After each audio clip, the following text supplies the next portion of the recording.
कि हो गई है पीर पर्वत से पिघलनी चाहिए, इस हिमालय से कोई गंगा निकलनी चाहिए।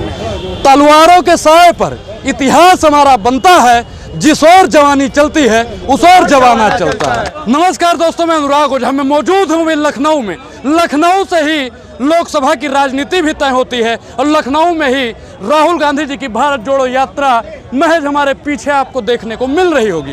राहुल गांधी जी अभी जस्ट यहीं से निकलेंगे। प्रधानमंत्री नरेंद्र मोदी जी की बौखलाहट आप देख ही चुके हैं। और ये जो भारत जोड़ो न्याय यात्रा है ना साहब, इसके जो 5 मूलभूत सिद्धांत हैं, पहला युवा है, किसान है, महिला है, श्रमिक है और भागीदारी है।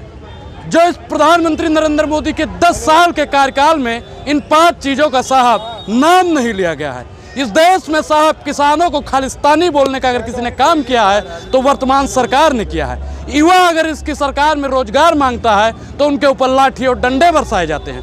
महिला अपने हक अधिकार की बात करती है तो आपको मालूम होगा कि हमारी महिला पहलवान बहनें और बेटियां जंतर मंतर पर बैठी थी।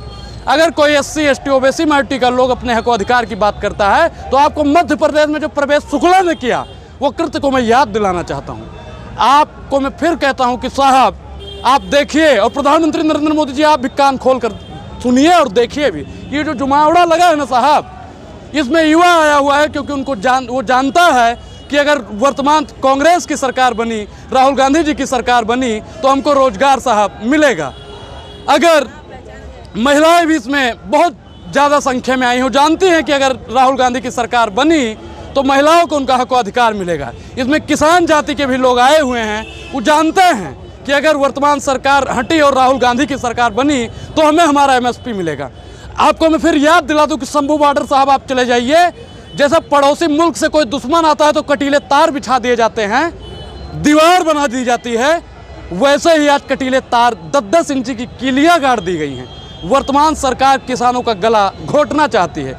साहब मैं एक बात आपको याद दिला दूं कि किसान भाई अगर चंदा देने की बात कर देना अभी तो प्रधानमंत्री नरेंद्र मोदी जी MSP को दुगना कर देने की बात करेंगे, MSP लागू करने की बात करेंगे।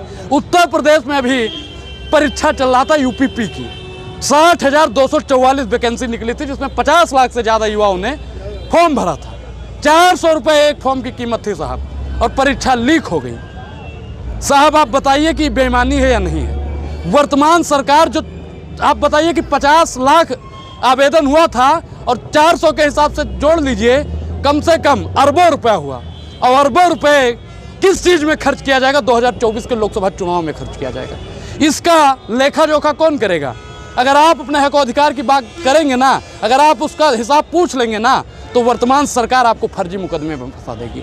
राहुल गांधी की यात्रा महज 200 मीटर दूर होगी साहब। आप देखिए इतनी भीड़ लगी है, इतनी भीड़ लगी हुई है। और मैं फिर कहता हूँ कि चंदों पर आए हुए लोग नहीं हैं साहब, ये पैसों देकर बुलाई गई भीड़ नहीं है। इनको लगता है कि राहुल गांधी हमारे हक अधिकार की बात करेगा।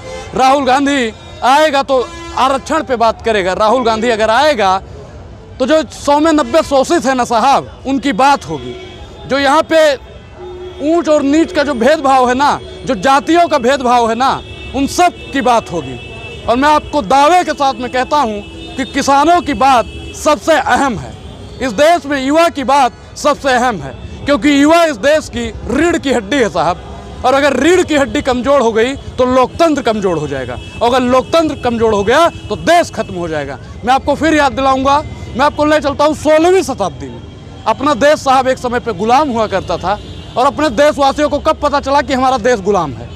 1857 में जब मंगल पांडे ने क्रांति की, उसके बाद में लोगों को पता चला कि हमारा देश गुलाम है। आज उसी प्रकार हमारा देश मानसिक रूप से गुलाम हो रहा है, और हमारे देश के युवाओं को झंडा पकड़ाया जा रहा है, धर्म का सहारा दिया जा रहा है। हिटलर और जो थे ना, उस आप धर्म की अफीम चटाने का काम करते थे। वर्तमान सरकार आज के युवाओं को धर्म की अफीम चटा रही है, हिंदू और मुसलमान करवा रही है।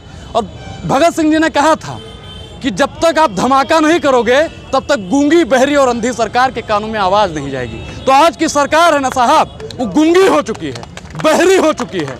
तो गूंगे और बहरे को सुनाने के लिए ये धमाका होना चाहिए। मेरे सीने में ना सही, तेरे सीने में सही। दुष्यंत कुमार की लाइन है ना कि हो गई है पीर पर्वत से पिघलनी चाहिए, इस हिमालय से कोई गंगा निकलनी चाहिए।